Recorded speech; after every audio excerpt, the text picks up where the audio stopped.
बात करेंगे लखनऊ रेप के इस मामले की, जिसमें पुलिस पर ही सवाल खड़े हो गए हैं। पुलिस के दावों की पोल खुल गई है। दरअसल यूपी पुलिस ने दावा किया था कि मोहनलालगंज इलाके में जिस महिला का शव मिला है उसके साथ रेप नहीं हुआ, बल्कि रेप की कोशिश हुई थी, जिसमें एक शख्स शामिल था। यानी कि एक शख्स ने इस पूरी घटना को, इस पूरी वारदात को अंजाम दिया। ये यूपी पुलिस का दावा था।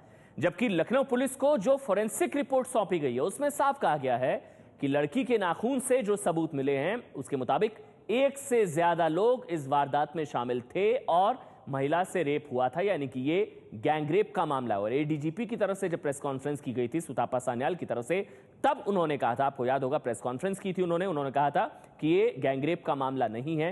एक इसमें आरोपी है जिसको गिरफ्तार, राम सेवक जिसका नाम है, उसको गिरफ्तार भी कर लिया गया है। फॉरेंसिक रिपोर्ट आने के बाद मोहनलालगंज रेप केस के जांच को लेकर लखनऊ की पुलिस सवालों के घेरे में है। हमारे साथ यूपी के पूर्व डीजीपी विक्रम सिंह जी हैं। विक्रम सिंह साहब, ये बताइए कि आपको क्या लग रहा है कि जिस तरीके से पूरी थ्योरी बताई गई उसमें कहां-कहां घालमेल लग रहा है कि एक ही आदमी किया होगा, रेप नहीं होगा? आपकी अपनी जो समझ है वो क्या कहती है? सबसे पहले अगर आप आए तो ये बात उठी थी कि चाबी और हेलमेट ये कहाँ है।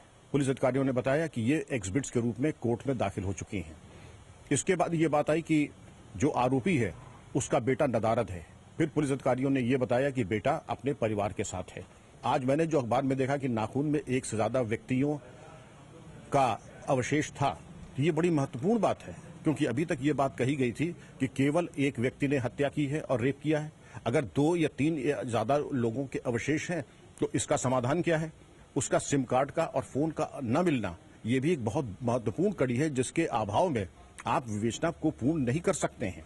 क्या आपको लगता है कि कहीं न कहीं किसी को बचाने की या कुछ दूसरी तरफ जांच की दिशा को मोड़ने की कोशिश की जा रही है?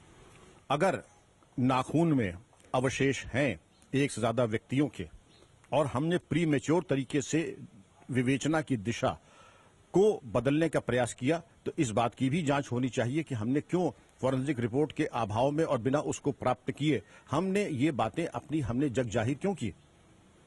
सर, आप भी इस राय के पक्षधर हैं कि इस पूरे मामले को सीबीआई को दे देनी चाहिए? मैं समझता हूं कि इसमें इतने ज्यादा आरोप प्रत्यारोप लग चुके हैं और किसी महत्वपूर्ण व्यक्ति की तरफ संकेत किए जा रहे हैं। मैं समझता हूं कि न्यायोचित ये होगा, और दोनों ही पक्ष कह रहे हैं कि सीबीआई जांच से, तो सीबीआई जांच ऐसे केसेस में अवश्य में होनी चाहिए।